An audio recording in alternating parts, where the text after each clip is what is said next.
আজ 25শে বৈশাখ, বাংলার সাহিত্যের প্রাণপুরুষ বিশ্বকবি রবীন্দ্রনাথ ঠাকুরের জন্মবার্ষিকী। রবীন্দ্রনাথ ঠাকুর বাঙালি জীবনযাত্রার সঙ্গে ওতপ্রোতভাবে জড়িত। তিনি জোড়াসাঁকোর ঠাকুর পরিবারে জন্মগ্রহণ করেন। পিতা ছিলেন মহর্ষি দেবেন্দ্রনাথ ঠাকুর ও মাতা ছিলেন সারদা দেবী। 1913 সালে নোবেল পুরস্কার জয়ের মধ্যে দিয়ে কবিগুরু তার অতুলনীয় প্রতিভার পরিচয় দেন।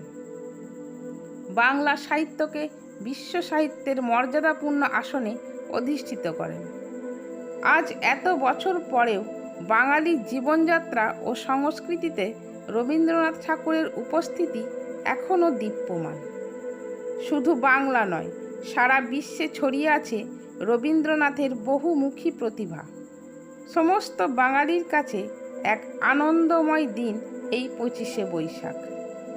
এই দিন অনুষ্ঠানের আয়োজন করে শ্রদ্ধা নিবেদন করা হয় রবীন্দ্রনাথের স্মৃতির প্রতি।